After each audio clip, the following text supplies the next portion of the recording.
I appreciate all of you being here. We're waiting for a few more members to come as they complete the last votes as I speak.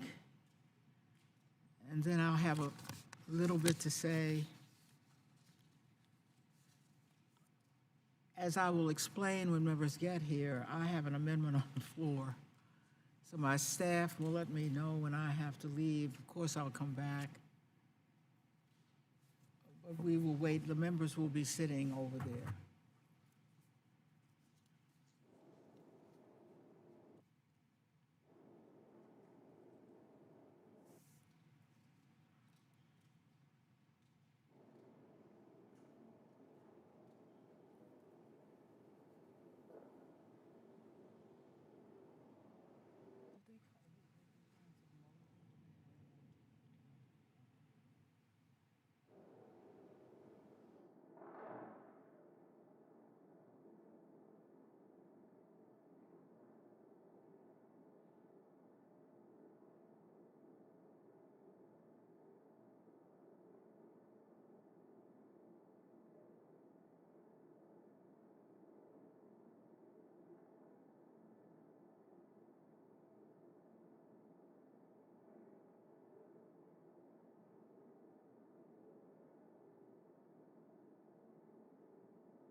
Well, my good friend, the ranking member, has come from where I've come, so we all understand that.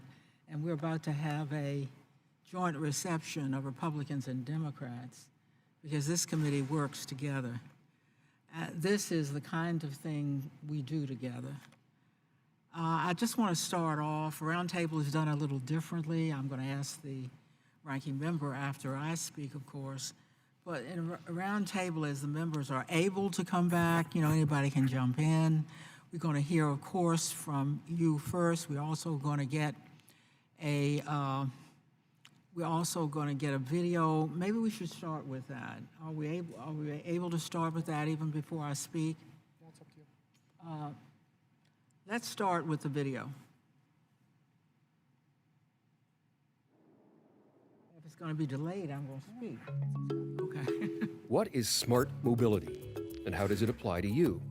We're steering Greater Victoria toward a smart mobility future with a focus on two major areas: a multimodal transportation system and an integrated planning and payment system. Now, let us explain to you what that is and how it fits into smart mobility to benefit you. Think about the future. Does it involve autonomous vehicles, electric buses and cars, ride sharing, magnetic levitation trains, push bikes, e-bikes, scooters, hoverboards, even tunnel tube transportation systems? These are all current ideas in development or pilot phases across the world, and they're closer to reality than ever before. This will change how we use our time, how we enjoy our commute, how we spend our money, and even how we manage and build our cities. Public transit is just one of the many options in the overall mobility landscape. But wait, smart mobility is much more than just cool new ways of getting around. Wouldn't it be nice to have a single tool or one method for booking, planning, and paying for your mobility all in one easy-to-use app? And there's no hassle like needing to carry exact change for the bus. New technologies can connect all of these modes and services through integrated trip planning and payment, either by app or through a single payment card, one source to cover it all. And if getting around becomes more flexible, predictable, personalized, and easy, fewer people may need to own cars or at least use their vehicles less. So think about it. What does this mean for you? First and foremost, it means accessibility to a multimodal system and an integrated payment system to tie it all together in one place for your convenience. But there are many more benefits, like saving you travel and commuter time, and more importantly, money. Less cars equals less congestion, which is better for the environment. More efficient, flexible, predictable, and personalized transportation options. Better health and well-being by encouraging more active means of commuting, bikes, scooters, walking. And improvements in data collection also facilitates improved learning and positive changes to the region, and that leads to better land use planning. The South Island process. Okay. I've been wanting to have this roundtable. I only regret that we have so many hearings that we had to push this into the afternoon when we were bound to get fewer members. But that doesn't indicate the interest in the Congress, and I can tell you in this subcommittee chair, in MOD. That's a new word for us. When we passed the bill, the bipartisan bill we passed not even 4 years ago, those words didn't even exist. Mobility on demand.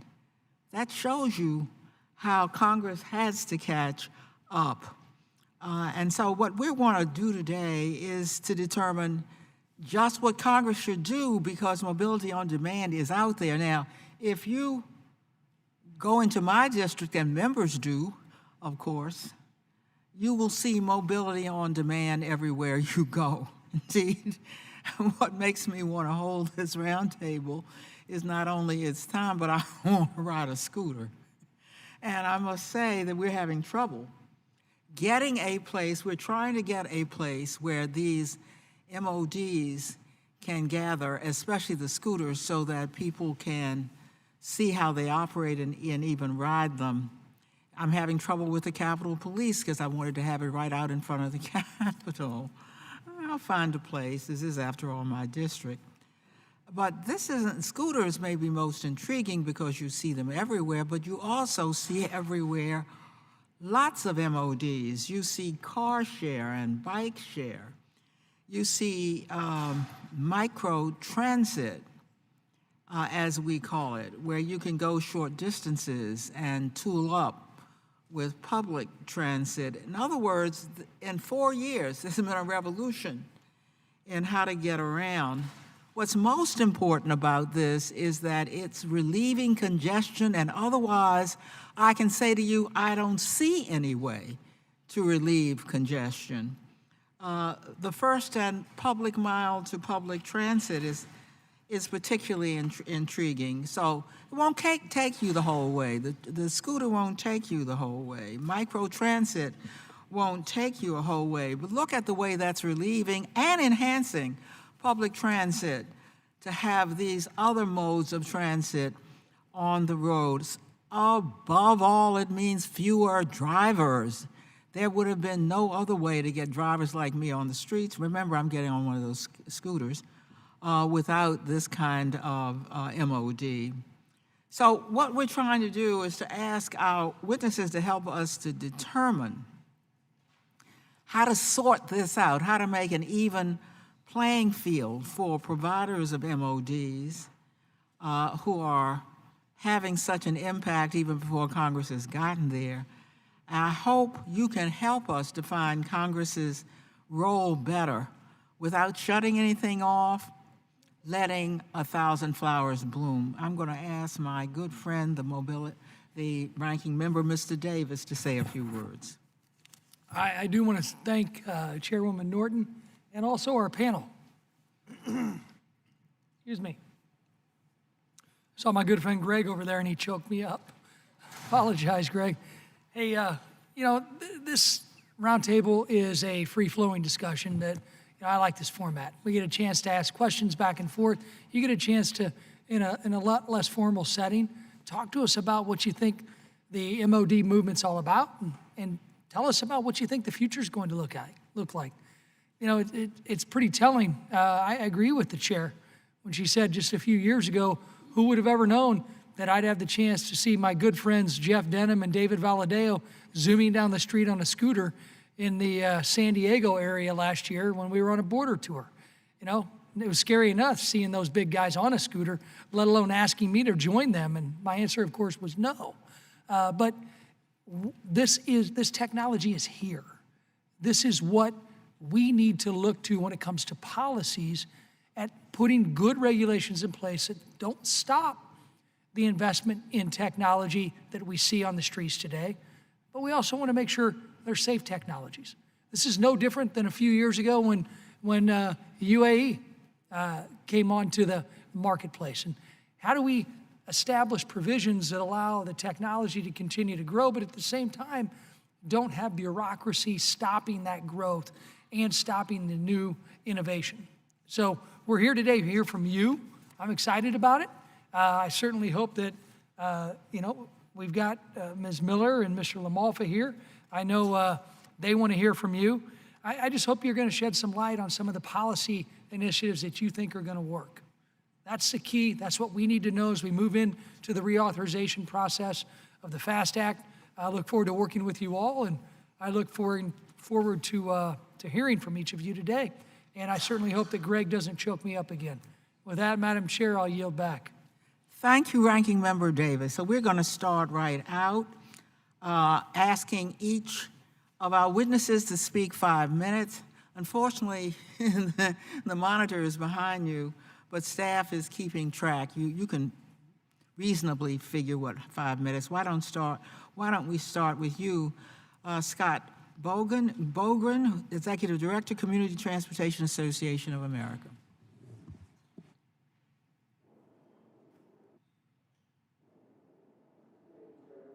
Push it on, yeah.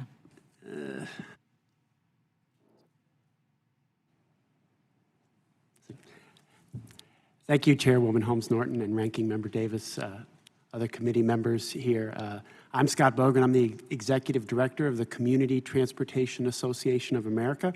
It's a national nonprofit association of about 1,500 rural, small city, tribal, specialized services serving older adults and people with disabilities and non-emergency medical transportation providers and advocates. And it's really great to be a part of this important discussion. The process of making a collection of transportation and mobility services respond to an individual's trip needs using emerging and existing technologies is really the central truth of mobility on demand. And it really fundamentally changes the traditional transit dynamic from asking the customer to fit their trip to an existing system or provider, and instead asks how the existing transit mobility service can best meet the needs of an individual and a passenger. CTA members have long understood this, having done pioneering work in accessible transportation with the ADA, services for older adults, veterans, in tribal communities, and in meeting the non-emergency healthcare needs of patients. Rural and specialized transit systems virtually invented the notion of demand response transportation about 30 years ago. And when those systems were invented, there was always a notion of like a 24 or a 48-hour advance notice kind of window to get those trips. And today, on demand means on demand. And really, we're asking and working with a lot of our members to kind of leave behind that notion of the window of 24 and 48 hours. For smaller transit operators, the successes we're seeing in adapting on-demand mobility is built around outcomes with specific purposes in mind that can be measured and evaluated. Specifically, these examples tend to address increasing mobility options and reducing isolation, which oftentimes leads to increases in ridership, driving down the cost of healthcare, achieving better results in human service delivery, and enhancing community and public transportation efficiency. In Vermont, one of our members, the state's Agency on Transportation, is currently using an FTA MOD sandbox grant to develop an interoperable open source data feed using, get in the weeds here a little bit, GTFS Flex, which really allows the state to, for the first time, take demand response operations and weave them together with traditional fixed route in a trip planning mode. And what it gets rid of is when somebody in rural Vermont wants to use a Google trip planner, something saying because there's no fixed route bus, there's no transit available, when in fact there is transit available. So far, in about 2 months of use, 1,500 unique users are now using that service in Vermont, and we know we're going to see a lot of additional usage. In Flint, Michigan, one of our members has a system called Rides to Wellness, which is a mobility on-demand service. It's provided 10,000 trips last month in sedans. That system, which was the winner of our Urban Transit System of the Year, has developed 15 partner agencies and is helping local healthcare systems reduce no-shows and with late-night discharge. And these are some of the trip demands that I think can be met with good, effective mobility on demand. Plans are underway currently in Flint to expand the service to veterans in Genesee County and also to neighboring Shiawassee and Lapeer counties.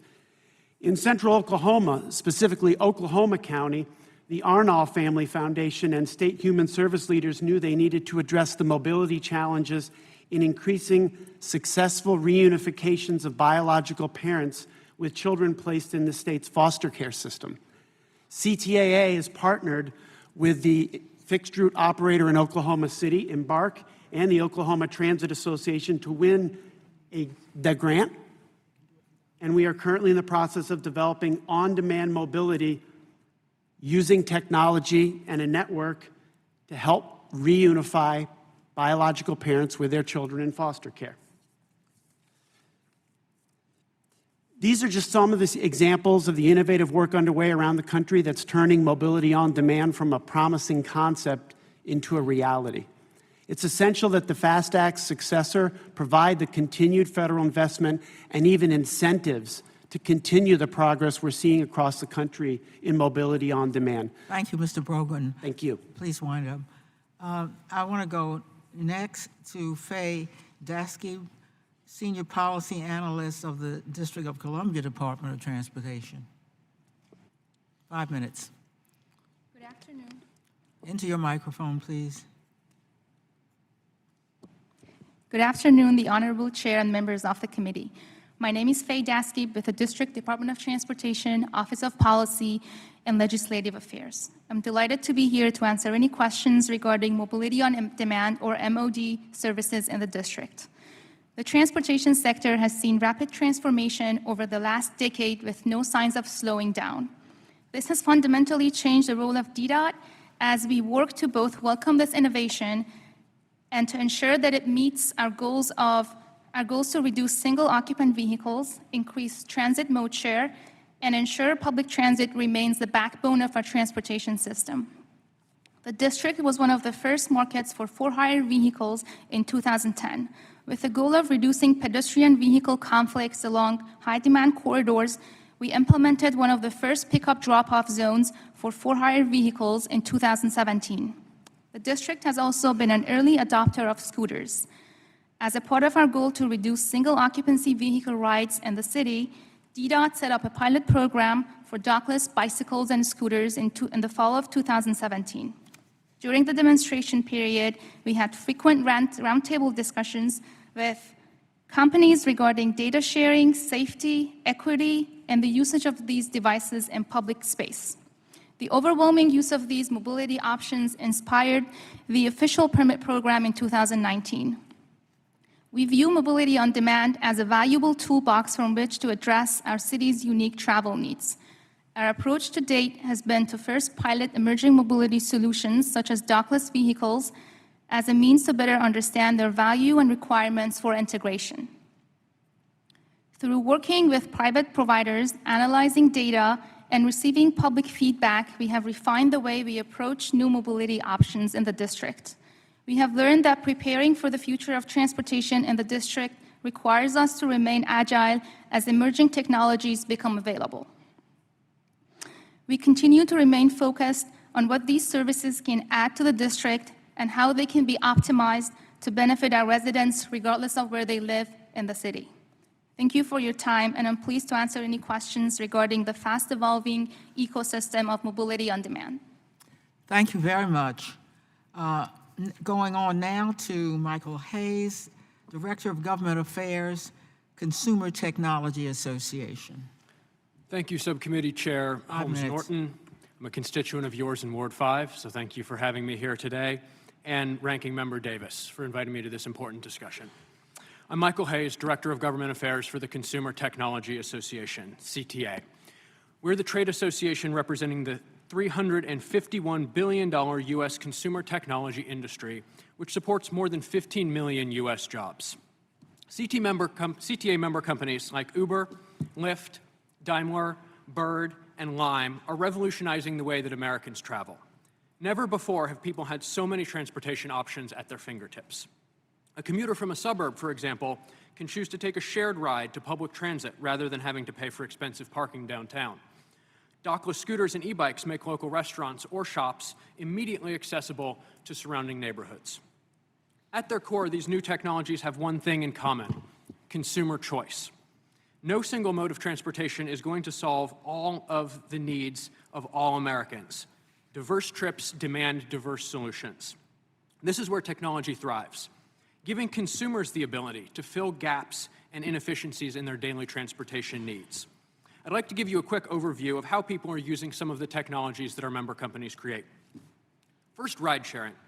Globally, over 1 million rides each day are provided by Uber and Lyft, millions of rides, in fact. Riders can choose whether they want to save money and share a ride or whether they want a private car. At least 1/3 of Americans use rideshare services, and depending on the platform, 20 to 35% of those rides are shared rides. Lyft alone is available to 95% of the U.S. population. Rideshare services have had a particularly significant impact on low-income and underserved communities, communities that don't have convenient access to public transit and aren't adequately served by taxis. Take, for example, that 44% of Lyft rides start or end in low-income areas, and a recent UCLA study found that together Uber and Lyft serve 99.8% of the city of Los Angeles. These services have democratized access to transportation. Sharing a ride is not the only way to share a vehicle. Sometimes a person who does not own a car may need a vehicle to run a series of errands or maybe make a longer trip. And Daimler-owned Car2Go makes on-demand rental cars easily available in neighborhoods across the country. Some of the most exciting mobility solutions are happening in e-scooters, e-bikes, micro-mobility solutions. At first glance, these can look like just a fun way for people to take a quick ride. They are indisputably fun. And shared pogo sticks, which actually are real, surprisingly, fall probably into the fun camp. But e-scooters, e-bikes, they represent real serious transportation solutions for people. In Washington, D.C., for example, 1/3 of jump bike rides began or ended in neighborhoods with the lowest frequency of other transit options. And a recent report by the Portland Department of Transportation found that 71% of riders used scooters to get from a specific point to another specific point. People of color, 74%, and people with incomes under $30,000, 66%, viewed the availability of scooters in Portland the most favorably of any groups. So what's the future of mobility on demand? New mobility solutions have already provided communities with unprecedented access to affordable transportation, facilitated more efficient commutes, and given consumers the opportunity to choose more environmentally conscious means of transportation. Further innovations and better integration with existing transit systems will continue to improve that experience for millions of Americans. Uber and Lyft have already incorporated transit planning into their app in many cities, and a user can quickly see whether it makes most sense, both financially and in terms of trip time, to take public transit or one of the other mobility solutions I've discussed. In other cases, they have specific partnerships to provide last-mile solutions, and in other cases, companies like Movil, a Daimler-owned company, have partnered with Portland TriMet and other transit agencies to create the first of their kind virtual fare cards for public transit. Some platforms are working on fully integrated trip planning like we saw in the video here, where a customer will be able to use real-time data to make the most efficient multimodal trip. For example, the fastest way to get to work might be taking a dockless scooter 1 mile to a bus station and then riding a couple of stops to your office. In the not-too-distant future, you could see the exact time and cost of that in an app and book it with one click. There's a strong reason to believe that collaboration between transit agencies and new mobility technologies is only beginning. Consumer demand will drive many of these partnerships, but there are also ways this committee can help. One such opportunity would be to modernize how rideshare trips and other new mobility trips are incorporated into national transit database reporting from and to transit hubs. Thank you for hosting this important discussion on new mobility technologies. I look forward to working together to make sure that consumers continue to have access to the most convenient and efficient transportation innovations. Thank you, Mr. Hayes. I will remind members that a roundtable is a free-for-all. So after these witnesses testify, it's all in whenever you please. I'd like to ask Tim McHugh, the Chief Financial Officer of the Tri-County Metropolitan Transportation District of Oregon, to speak at this point, TriMet. Mr. McHugh, 5 minutes. I actually have a presentation.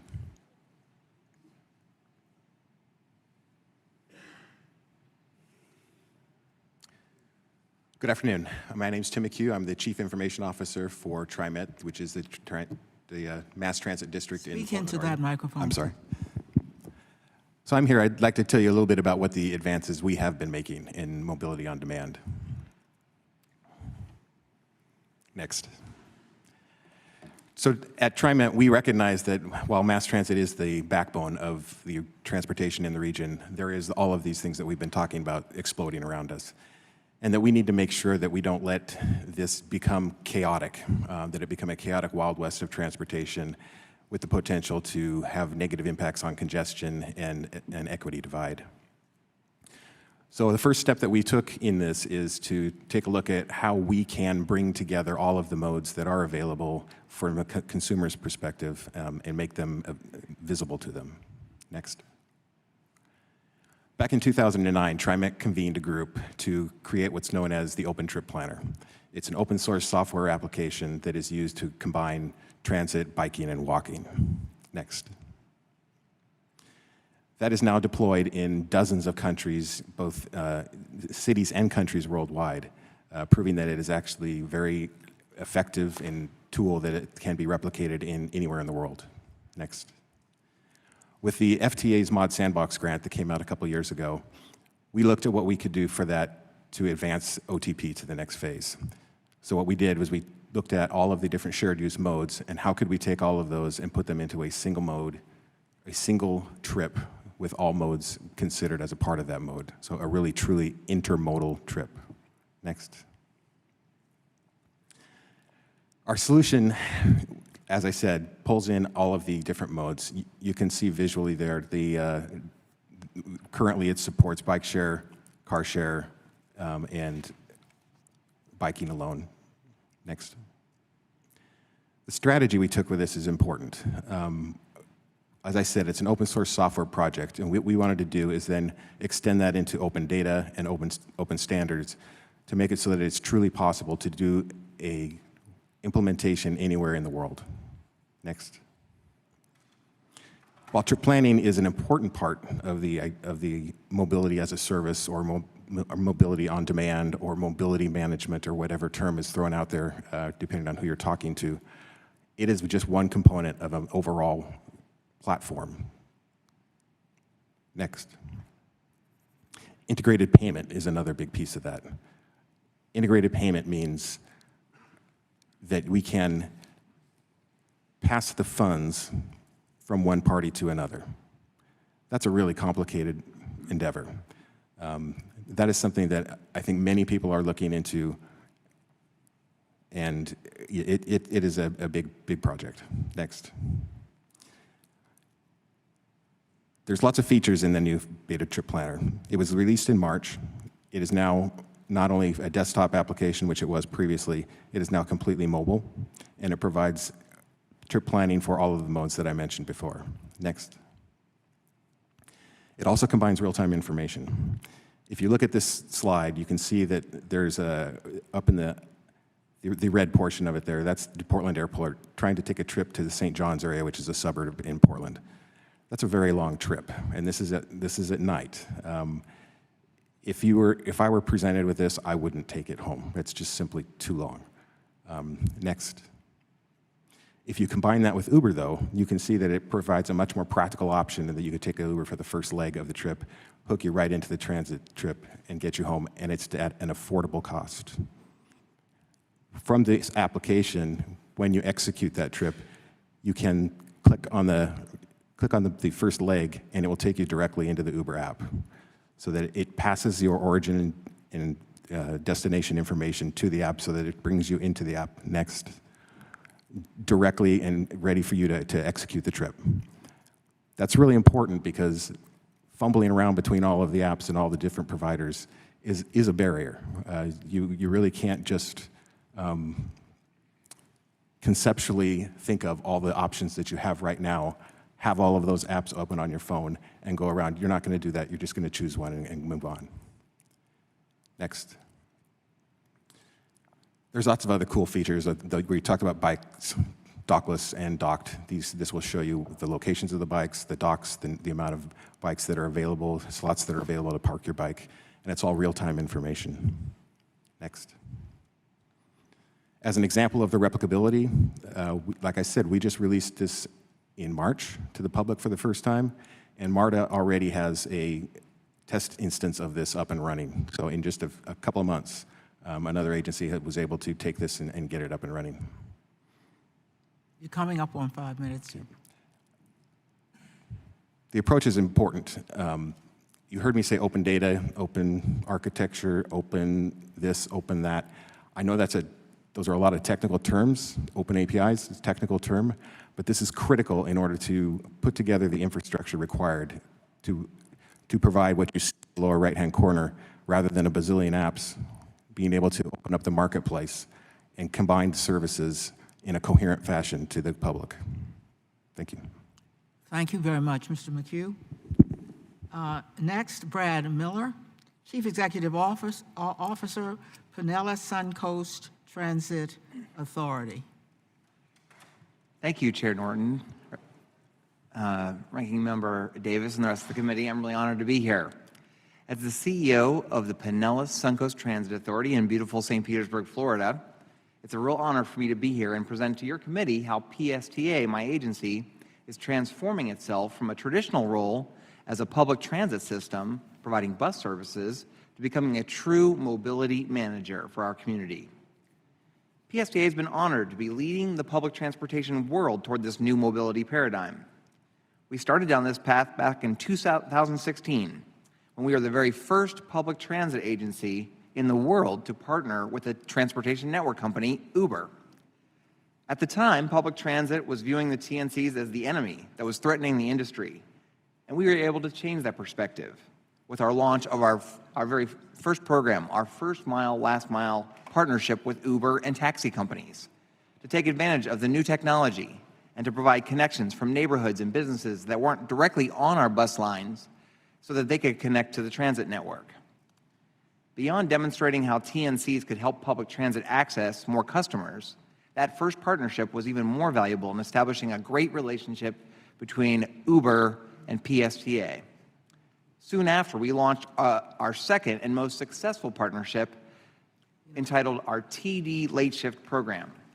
Again, with the help of Uber and taxi services, low-income workers in our community can now access third shift jobs where they can use the bus to get to the job, but with the job shifts ending after the buses stop running late at night, they can get a free Uber or taxi ride home. More important than the transit rides this program has enabled, this program has changed people's lives, giving them jobs that they could not have otherwise accessed previously. Our latest partnership is also improving the quality of life in our community, this time for people with disabilities. Thanks to fantastic support from FTA's Mobility on Demand Sandbox program, now paratransit customers can access a Lyft ride, taxi, or accessible vehicle ride in 10 minutes or real time, rather than making a reservation 24 hours in advance. We've gone from providing almost exclusively trips to and from scheduled medical appointments to a system that takes citizens to the movies or to go see their grandchildren. Besides improving the mobility of our Florida community, all three of these programs, with more on the way I'm certain, have something else in common. Each of these programs increases access and the value of our existing traditional public transit system. With 5 million tourists sinking their toes into the sandy white beaches during spring break, our ever-increasing traffic congestion on the many Tampa Bay bridges, or even to support the more than 200,000 citizens that came to St. Petersburg for this past Saturday's St. Pete Pride Parade, the largest celebration of its kind in the Southeast, we're always going to need to invest in a high-capacity public transit system. We will need the federal government to continue to support transit investment for bus and bus facilities, for capital investment grants for our bus rapid transit projects, but no doubt the transportation world is changing. We're never going to be the bus system that we once were. We're always going to have these partnerships with Uber and Lyft, scooters, bike share, and transportation providers. They're a permanent part of what our transit authority does now. With the continued support of the federal government, we can keep improving the mobility and quality of life in Pinellas County, Florida. Transit services are a good thing. I think that's something that we need. We need people to be able to use the services that we're all providing. I think subsidizing, private companies that have been very vague about their own data. They have, a business model that was subsidized by private investors to the tune of $20 billion, and they've continued to lose $14 billion over the last 4 years as an operating. Uber alone lost $14 billion over the last 4 years. So, whether the subsidy is coming from the private investment side or whether it's going to be, we don't think that should be coming from the public dollar side, the public transit money. That should be supporting good paying jobs. That should be part of a community effort to support both the economies of these communities they're serving, as well as the mobility standards for the people that are going to be using those services. And I don't think that we should get just, I think that the technology is exciting. The risk of supplanting what has been a bedrock of our urban and suburban and other communities is pretty high, and something that I think we have to think deeply about.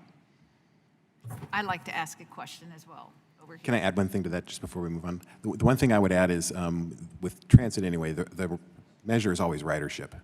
And while that's an important measure, I think it's not the only measure, and we probably should be doing a lot to develop the congestion, carbon footprint.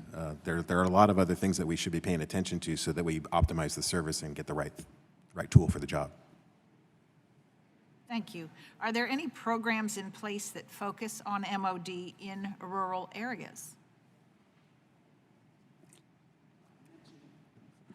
I mentioned the Vermont MOD sandbox grant through FTA. That absolutely focuses on rural areas.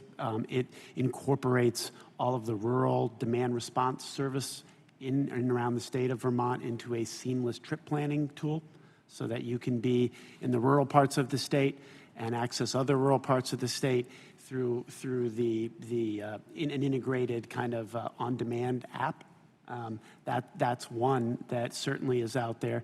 And we're working on some models to integrate volunteer-based driver services into services that will work. The ridership in rural areas is largely older adults and is largely healthcare-based. And Correct. We are very geographically challenged in West Virginia, and we are a continuum of little tiny towns and up a holler and that kind of thing. So it's rather awkward for us to have this happen. I'll change the subject a bit and ask what is happening with ride-sharing companies to make sure that the passengers are protected from predators using their the companies to target individuals like college students? Certainly, our companies that we work with do background check their drivers to ensure that they are a safe individual. And then on the user side, they have taken extra measures to make sure that someone isn't inadvertently getting into a vehicle of someone who is posing as a rideshare driver. So when you open up the app now, very prominently, whatever service you're using, you see the license plate number of the vehicle that you're intending to get into, and the name of the driver and a picture of the driver. And so with those three pieces of information, as you approach the vehicle, you can cross-reference the license plate. As you enter the vehicle, then you can visually check with the driver, and you can also verbally check with the driver to ensure that it is the person that you were intending to get into the vehicle with. Anyone else want to chime in on that one? I'll just add in our programs, we always give, it's the customer's choice what they want to choose. They can often choose our own employee providing them the trip, a taxi, or an Uber. All of our programs, whether it's for people with disabilities, whether it's for low-income people late at night, or just anyone in a first mile, last mile, more and more, as they start learning how to use the TNCs, they are they're choosing that option more and more over the taxis or over other modes as they learn it more. So it's a customer choice. I think some of the features of the apps are getting more enhanced so that you do feel safer when you use them. It's certainly not perfect, but it seems to be what the customers are choosing. Congresswoman, I noted in my oral testimony that there is not a federal standard for background checks for any of these rideshare services. If Congress is asking about what role they can play to try to improve this, I think background checks is one thing that people can look at to make sure that there's a standard across the board. I know that there's a difference between many of the different agencies that would be, or localities that would regulate Uber and Lyft and other type of systems to try to make sure that they have their own system, but they don't all go through the FBI system. They don't all go through whatever specific background check medium they would need.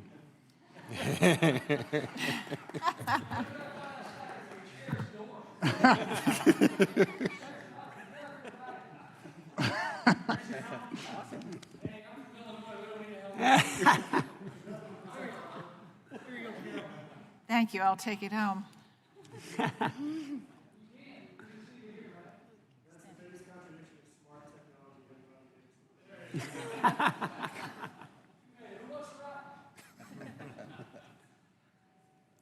I will end. We're all very aware of what happened in Columbia, South Carolina, and the horror for that young girl as well as her parents and all her friends. So I do think it's very important that background checks happen and that we develop some way to make sure that people are connecting with the right vehicle when they leave. Congresswoman, I'd add that some of the TNCs are starting to move into the non-emergency medical transportation provision business as well. And we have great concerns there also about the training. You're transporting someone going to dialysis, and there's certain skill sets that those drivers really need to have that a casual driver, typical Uber or Lyft driver, simply don't have.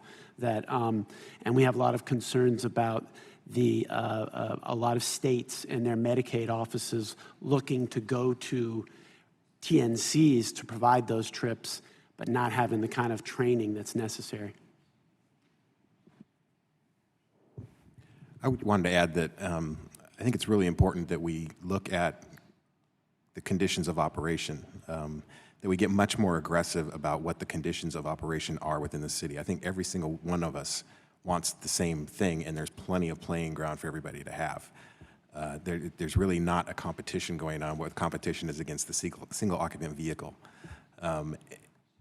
If we step up the regulations on how the data that they has to be provided, whether or not you have to provide open access to it, what the conditions are for background checks or whatever it is, I think being much more aggressive about that so that we're focusing on what we're trying to accomplish within the city as opposed to just flooding it with lots of options.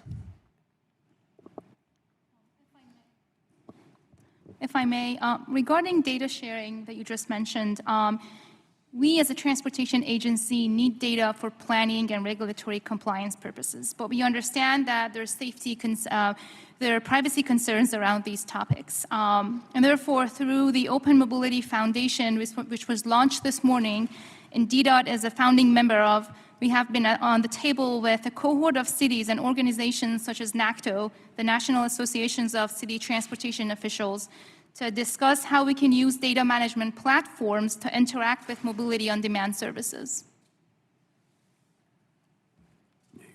Sharing data is an important part of this, and it's something that our companies work with each individual city to make sure that they have the data that they need to, one, be assured that they're getting their fair end of the deal, but also that that is available for city planning, right? Whether it is a scooter or an e-bike or an Uber or Lyft, they operate best in an environment that is well planned to accommodate the future of transportation. It's why anonymized data, aggregated data has been released publicly by a lot of these companies, not just within data sharing agreements. Of course, we do want to preserve the ability to make sure that personally identifiable information isn't put at risk, whether for hacking or for a use that the company or the rider who initially agreed to share that data might not approve. As a rider of an Uber or Lyft, you acknowledge that your data will be used, and they need to be able to continue that assurance to the rider that their data will be protected and used only in the way that they gave permission for that to be used. With respect to aggregated data, we have received actually aggregated data from Uber and Lyft, and that's how we were able to expand our pickup drop-off zones throughout the district.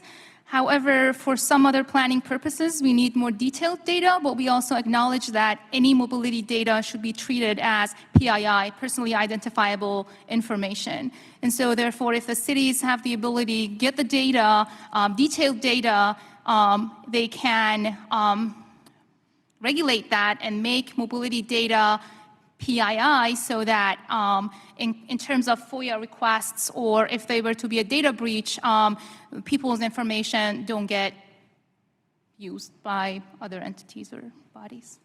Certainly, we really appreciate that. And I'd add to that, the flip side of getting the data is the responsibility of having the data. When we're a governmental agency, we're subject to FOIA requests, and that is a big concern about, yes, we want it, and we want to optimize the service, we want to do all the good things with it, but then somebody can just get it and have a domestic dispute issue, somebody stalking somebody.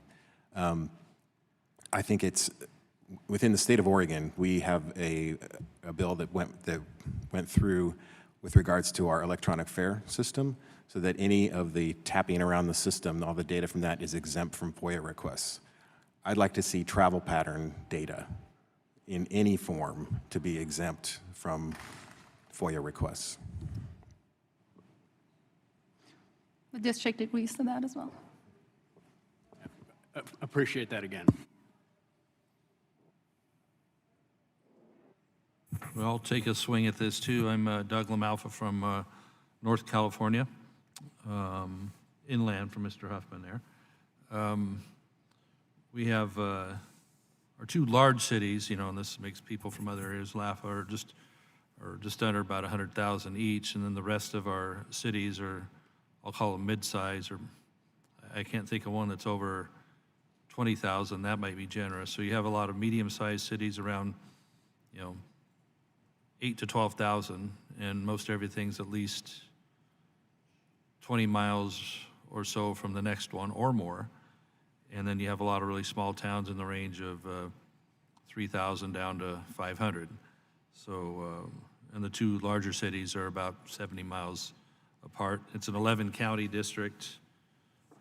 California has 58 counties, so by land mass it might be, 1/6 of the size of the state. So you see what we got going. For example, I-5 runs right up the heart of it from where it starts the Oregon border and ends at the southern part of my district, starts the next one. But right next to it is the Sacramento River. And for example, a town named Dunsmuir is runs right, surrounds I-5. It's around 1,600 people. So again, you compare that to San Jose, Silicon Valley, LA, whatever. Got a lot of different needs. And plus, rural folks kind of have different ideals about what they want to do and who's telling them what they have to do. They react less well to being told what to do than perhaps other areas. So, and so the eternal battle is, the amount of ridership for public transportation in the counties that might be a little larger. There's frequent bus routes, and that's all good, but ridership is pretty light most of the time. There might be peak times of the day when, going between one town and the county seat, it does okay. So I guess it's good to have a discussion about how do we have it more tailored, more instant need, where if you have this personal transportation where instead of running an entire bus that has 5 or 6 on it, maybe there is an Uber van or a small van or what have you that is more pinpointed to the actual time instead of running a route. I'm just looking at everything that's on the table that would make the most sense. I'm not anti or pro on either one per se.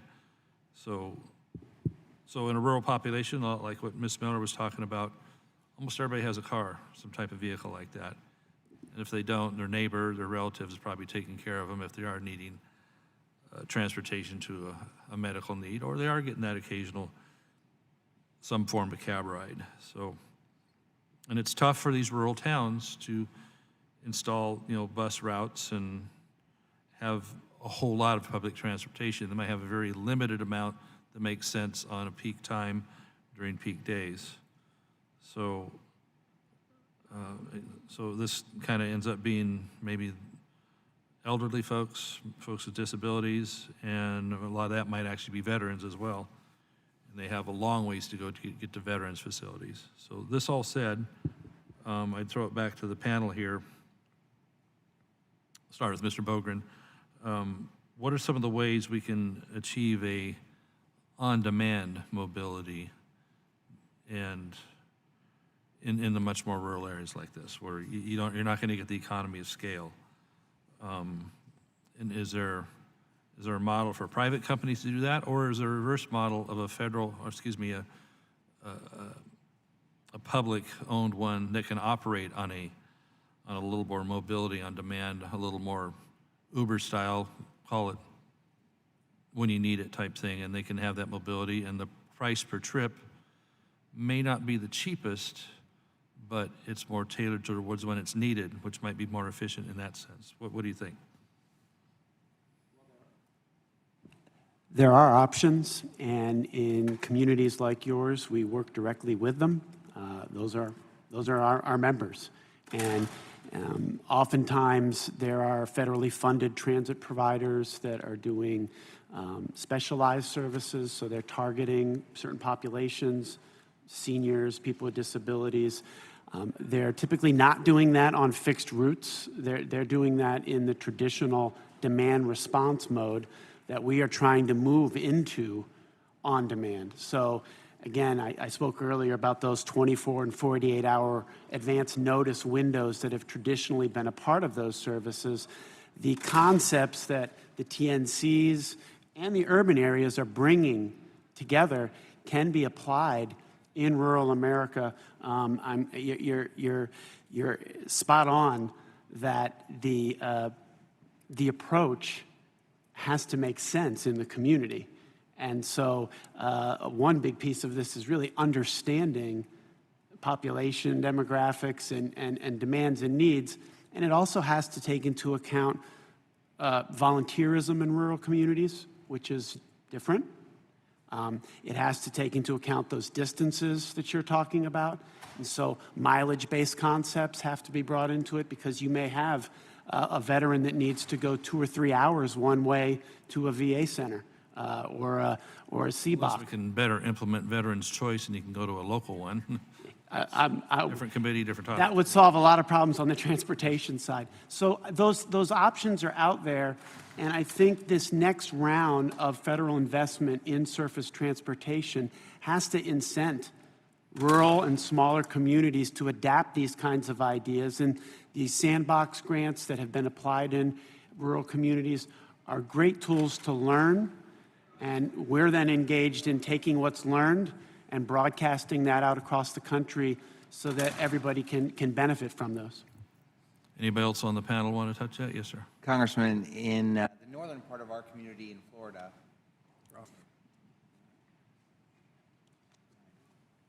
Choke up on it, that's the main thing. There you go. in the northern part of our community in Pinellas County, Florida, we have a smaller town, Tarpon Springs, Florida, where we launched something I think could be adapted in many, many smaller communities. The hospital in Tarpon Springs did an analysis that showed that no-shows by folks missing doctor's appointments was costing them a lot of money, and they gave us $20,000 to pilot an idea using our partnership with TNCs that we had adopted for the rest of the county. They are paying for senior citizens to get to and from medical appointments using Lyft or taxis or wheelchair-accessible vans that we have. And that partnership was struck in that small community. And I think, and I know that's a problem in all over the place, where folks can't get to doctor's appointments or they can't get to the pharmacist to get their drugs. For us to provide a shuttle, any kind of fixed route bus system up there wouldn't make any sense, because those appointments happen all the different times of the day. So can we provide a more efficient, real-time kind of solution? We can. And that program is working very successfully, and I think that could be adopted in lots of smaller towns. Well, it's certainly, when the hospital can show that it's losing pretty serious money by missed appointments, that it makes a lot of sense for them to step forward and see how that would work, at least over time. And so that's good. We're talking about and delivering people to places. Now, and sometimes, how about like the pharmacy? Maybe there's cases where the pharmacy can go to the people. How much can we see as far as delivery of pharmaceuticals or, household items, groceries, whatever? What would you see as being part of this solution for unnecessary traffic on a delivery of product scale in very rural areas like this? We make that more affordable. Is that something that anybody on the panel's been thinking about? Oh boy, it's a gang. It's a gang. They are. Yeah, look who we brought. Portland, Oregon. Yep. I'm glad you brought that back. I was hoping I could ride with Mr. Davis on that back to Illinois with them, conjuring up Jeff Daniels and Jim Carrey. Anyway, any more thoughts on, is there much thought we should be giving towards delivering things to the people with some of this. I know we have delivery services and stuff, but applying that to a more extreme rural, is there something that we could be thinking about there too? As you mentioned, a lot of those delivery services are in place and typically at this point have been piloted and pioneered in more urban environments. Our companies would certainly be open to discussions with you all to see how that could be applied to a more rural environment. But being a new service, they have launched most of them, at least initially, in more urban environments. Yeah, would there be a federal funding stream that anybody can identify on helping on either of these topics? The two federal funding streams that exist, that we'd like to have exist today, one is what we talked about before, allowing these connecting rides, regardless of mode, that connect and complement the public transit that exists in a community to count toward the federal formulas for the existing funding.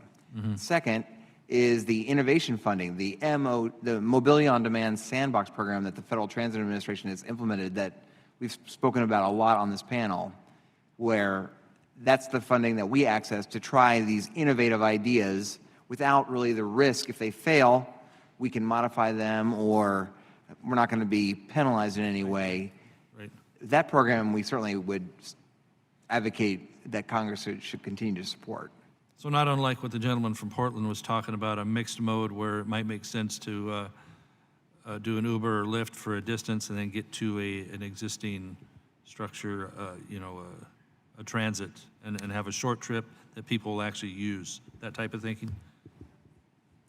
Yeah, I would say one of the barriers to implementing the demand responsive service that we were talking about in a rural area is you don't have the technology, basically, in order to schedule that. You have to go out and get that in order to say, how do I have a person call in and know when that there's 10 people in this area, and how do you optimize a route, and how do you put that together? That costs money. Even for a very small transit agency, that's significant. So some of these tools that are coming out are really, it's important to recognize that it's an open source tool that anybody can do for very low cost to implement that. And in funding those kind of activities, I think can start to open up an Uber to come in and operate in that area, because now there's something that will get drivers some business. Makes sense. All right, I'll yield back to Mr. Chairman. Thank you, gentlemen. Sorry that I wasn't here for the beginning. I was over in the Speaker's office with the Chairman of Ways and Means, and we're making one more run on the White House on funding transportation infrastructure, so we'll see how that goes.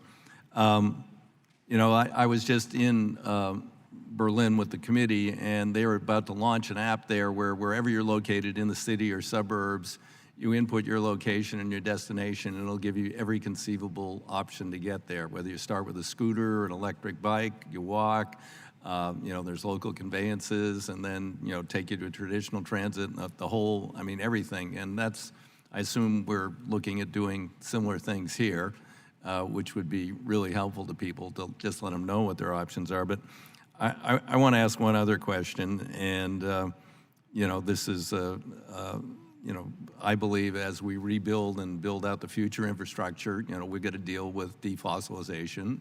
And, therefore, should we be providing some sort of federal incentive or subsidy, or, I don't know, tax, maybe just something on the tax side to incentivize modes that can help mitigate congestion and help contribute to a decrease in fossil fuel pollution? Anybody, and any ideas on what that might be? Nope. Okay. We as an organization have not taken a position on any specific incentive, but some of our companies have weighed in on that. I know that Uber specifically has talked about congestion pricing as one option. But again, as an organization, we haven't found a blanket solution that would work for the whole industry. There's an interesting question around congestion, which is the zero occupancy vehicle tax. I was talking to Congressman Blumenauer about this, and he's saying, well, if people are competing to get the vehicle to you to pick you up, they're going to want to put more vehicles out there. They put more vehicles out there, to the point where you have a short wait time, then we're actually increasing potentially congestion. So, congestion pricing that might also include a zero occupancy tax. Yeah. Certainly, a lot of the companies are looking at shared rides as the future of mobility on demand. So we've seen the Uber Pool and Lyft line products grow exponentially, and those are certainly a place that we would like to see riders incentivized into.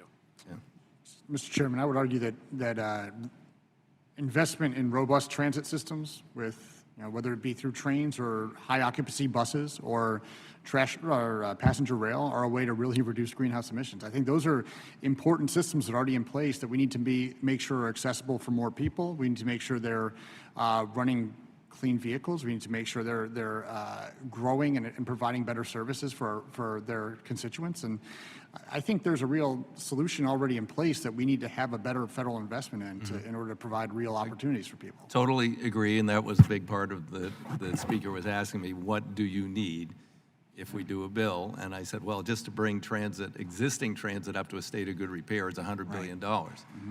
But doing that would bring back a lot of ridership because it would be more dependable, it would be more pleasant, and people would say, oh yeah, I don't mind taking the bus, or I don't mind taking the light rail now that it, isn't breaking down all the time and I'm having to get out of the station, get on a bus and go downtown. So I agree 100%. Yeah, in all of our communities, whether it's St. Petersburg, Florida, or New York City, we are seeing at certain times of the day, or maybe often, TNCs create, at least in our community on Fridays and Saturday nights, congestion and gridlock in our urban core. We have to have high-capacity transit investment continue. We're going to need bus rapid transit systems, rail systems in our bigger cities to move the number of people and to not just face gridlock. We do think that these TNCs and other modes can complement transit, get more people to the transit lines, but in our main corridors and in our urban centers, we're always going to need mass transit. Right. Well, the Bright Line, which Chairman Schuster took the committee down to visit a couple of years ago, they originally were going to run vans to bring people to get the ridership to the Bright Line. But by the time they finished the project, they said, well, now we got Uber and Lyft. And so you go on their app, you say where you are, where you want to go, and you pay, the Uber picks you up, drops you at the station, you get on the train, same app. You take the train to Miami, you get off, an Uber or Lyft is there waiting to pick you up and takes you to your destination. Yeah. So that's complementing the mass transit. That's exactly the way this stuff could work. Yeah, exactly. Mr. Chairman, if I could, I've been trying to think about some of the things we've been hearing in the context of the great trip that you led us on a couple weeks ago, because Chairman DeFazio took us to some really interesting communities that are doing innovative things on mobility. And the piece that I keep coming back to is the need for planning that happens by the local communities themselves and transportation planners, and not just constant adaptation and reaction to these technologies and business plans that roll out faster than we can even consider the consequences. And it was really interesting to contrast a place like San Francisco, near my home, where, frankly, we've been overrun by ride sharing to the point where I think many people feel like we got to put some standards in place. We got to rein this thing in and get some sideboards, because you can't even get into San Francisco Airport anymore with all the circling Ubers and Lyfts.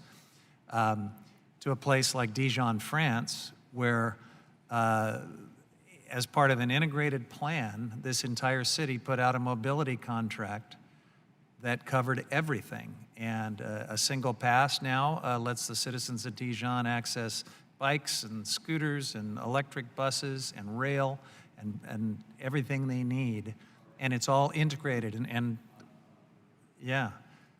So I think somewhere in this conversation we need to get back to the need to incentivize good transportation planning and mobility planning, and not just the constant reaction to the interesting things people can make money on.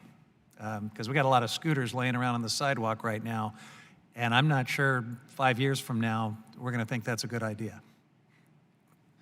So in the district, while DDOT is interested in innovating and bringing new mobility solutions in the district, at the same time, we're also building up and planning for our bus priority program, because we know that the only way to move a greater number of people into dense areas is a transit system or a bus.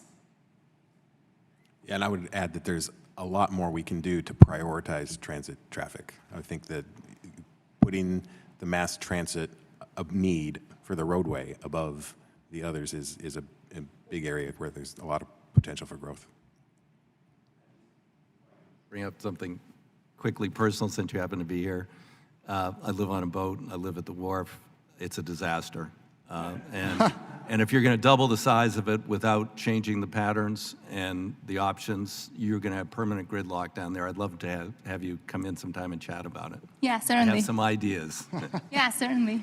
Thank you. And I concur. Happy to keep coordinating. I concur with the chairman. I live down on that area as well, and it's becoming a nightmare. But, Mr. Chairman, if I may, my line of questioning usually falls in the same germane area in terms of low-income riders. And increasingly, interconnectivity for the new modes of transportation seems very promising, but has potential to be game-changing. But it may benefit only people who can afford it. How will mobility on demand be accessible for low-income riders, and what can be done to ensure access for them? And this is something that I think that, unfortunately, there's been a degree of misconception around who the typical rider of, let's say, anywhere from a scooter to an Uber X is. You know, if you look at Lyft, for example, it is 40-some% of their rides are originating or ending in a low-income area. We've seen exponential adoption by low-income communities of scooters and e-bikes. In DC alone, it was 1/4 of jump bike trips, which are an electric dockless bike, are in the areas that are least served by transportation solutions. So these things might be an extraordinary convenience to a high-income area, but as you mentioned, for a low-income area that typically doesn't have taxi service, may have inferior transit service, they tend to be a lifeline. They're their only affordable transportation option. But we only see these costs don't tend to go down, they go up. So as the costs for these services go, now that they have a captive audience with the scooters and all, well, now the scooter, can eventually be double, the cost that it was when they were implementing it and getting people attracted to it. So. And some companies have taken steps to mitigate that. Lyft, for example, has a program that if you are on Snap, you can actually access a certain amount of free scooter rides. And so they've taken steps to try to make these services more affordable and more accessible to communities. Okay, well, I just hope that, we can continue to keep that in mind, as this interconnectivity grows and the mobility does as well. Thank you. By all means. Congressman, I think there's regulatory needs there as well to address accessibility issues and non-discrimination policies. In most cases, there are, not every state requires those policies in place. If you're talking about local municipalities, that's also not the case. There is a real vague patchwork of regulations that are needed that are required of all transit agencies when you're talking about making sure that there's ADA compliance, you're making sure they have the right vehicles, light training, you're making sure you're reaching certain neighborhoods. That is not guaranteed by the rideshare economy right now, and it's something that, particularly if you're looking at ways that are supplanting existing public transit service, is something that really needs to be addressed. Is the guarantees that are currently in place for transit agencies that are making sure that, for instance, you have people who are properly trained with wheelchair accessible vehicles and things like that to get to these communities and make sure that people receive the service they deserve.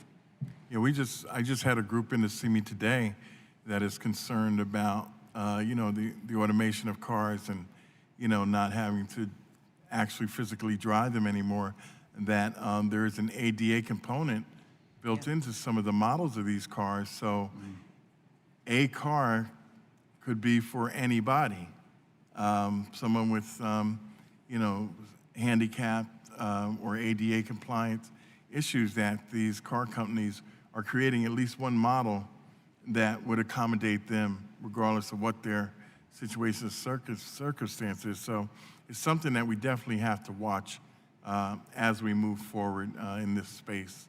So, but thank you. Congressman, that's a great idea too, on accessibility. As we move into the automated technologies, let's not repeat having to retrofit systems into accessibility, and let's purpose build it from the start. That's certainly where our association is. Sure, there have been some companies that have already expressed some interest in doing it, but I mean, for each type of company, I don't want to say any names, but along the gamut, each one should offer a ADA-compliant vehicle. And some people like Toyota, some people like Chevy.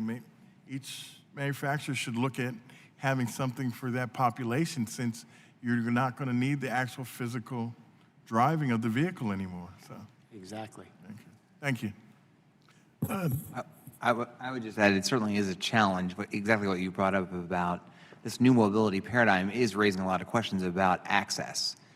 Scooters, bikes, all of Uber and Lyft are not accessible to many, many people. And so we struggle in the Tampa Bay region of having enough wheelchair accessible vehicles to meet our demand. We can meet the demand for able-bodied folks, no problem. But getting enough wheelchair accessible vehicles so that the time it takes to hail a ride is somewhat comparable to an Uber or Lyft is really something we're constantly trying to figure out how we can do.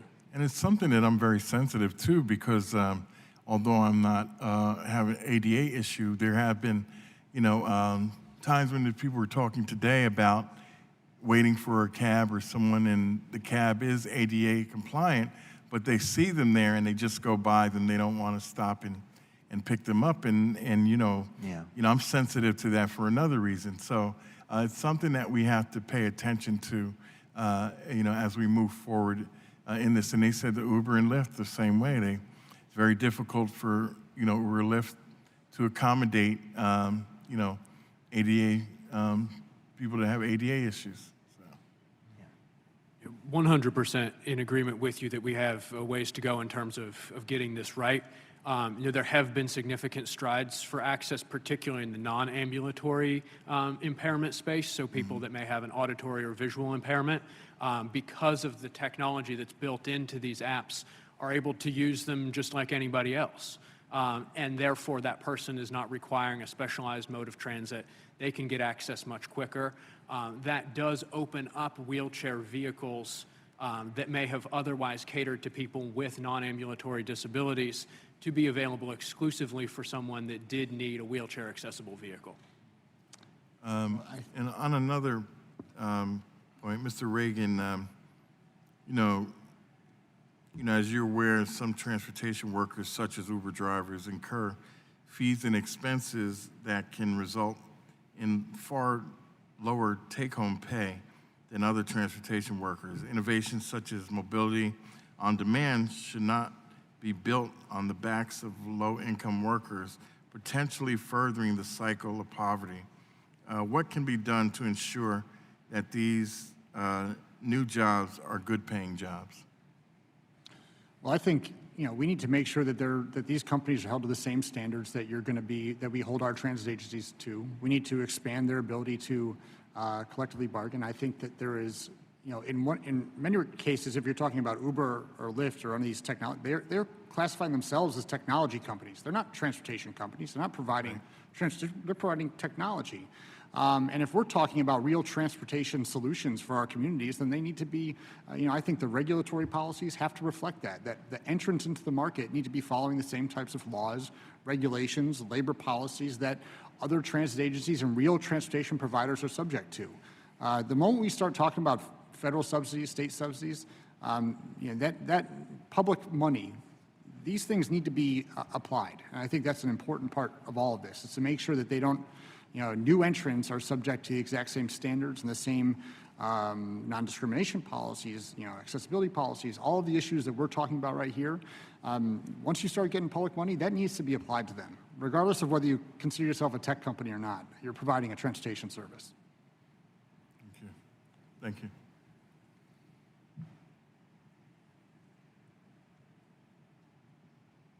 Does any other member wish to speak at this time? I'm just sorry I had to go to the floor to introduce an amendment. But I think, from what I heard before I left, that this subcommittee has accomplished with this roundtable what it intended. I admit, I concede that we have opened up more questions than we have answers for, but you have readied us for preparation for the upcoming bill, the 2020 bill. So I want to thank the members who came. I certainly want to thank all of you who participated for contributions that opened up whole new areas that simply must be taken seriously. Thank you again, and this roundtable is closed. Thank you.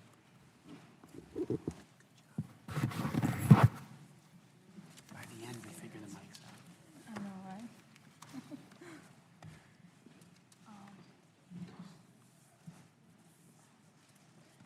Actually, those